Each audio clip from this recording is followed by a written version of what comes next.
Hello বন্ধুরা, আপনারা কেমন আছেন? আশা করি আপনারা সবাই ভালো আছেন। তো আজকে আমি একটা বিষয় নিয়ে আলোচনা করব, সেটা হচ্ছে সিবিল স্কোর বা ক্রেডিট স্কোর কি। CIBIL, civil. সিভিল এর ফুল ফর্ম হচ্ছে credit information bureau India limited.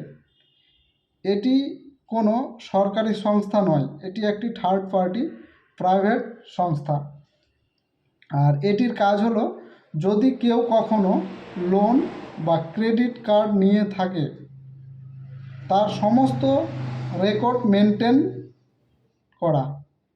তো ধরুন আপনি কোনো ব্যাংক বা কোনো কোম্পানিতে লোন বা ক্রেডিট কার্ড নেওয়ার জন্য আবেদন করলেন।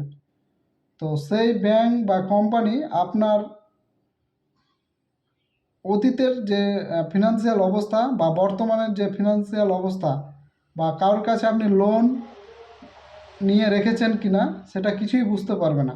তার জন্য এই ব্যাংকগুলি ওই সিভিলের কাছ থেকে আপনার ক্রেডিট ইনফরমেশন রিপোর্ট চেয়ে পাঠায়। তখন এই সিভিল আপনার ফিনান্সিয়াল ট্রানজ্যাকশানের উপর ভিত্তি করে একটা রেটিং বা স্কোর প্রদান করে, সেটি হচ্ছে সিভিল স্কোর। আর এটি 3 সংখ্যার হয়, আর এটি 300 থেকে 900 অবধি হয়। 300 মানে খুব খারাপ, আর 900 হচ্ছে খুব ভালো। তো যদি আপনার সিভিল স্কোর 750-এর নিচে হয়, তাহলে কোনো কোম্পানি বা ব্যাংক আপনাকে লোন বা ক্রেডিট কার্ড প্রদান করবে না, কারণ এটি ব্যাংকের কাজ একটা খুব খারাপ স্কোর। আর যদি আপনার সিভিল স্কোর 750-এর উপরে হয়, তাহলে খুব তাড়াতাড়ি আপনি লোন বা ক্রেডিট কার্ড পেতে পারেন। তো যিনারা ভাবছেন যে আমি লোন বা ক্রেডিট কার্ড নেব, তো আপনার সিভিল স্কোর চেক করবেন, এবং সিভিল স্কোর যদি কম থাকে তাহলে কি করে বাড়াবেন। এটার একটা উপায় আছে, যেটা ছোট ছোট লোন আপনি অনলাইন থেকে নিতে পারেন।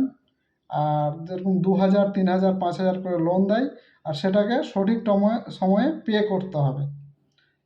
ঠিক সময়ে পে করে দিলে অটোমেটিক আপনার ক্রেডিট স্কোর বা সিভিল স্কোর বেড়ে যাবে। তারপর আপনি আপনার বড় লোনের জন্য অ্যাপ্লাই করতে পারবেন। ধন্যবাদ।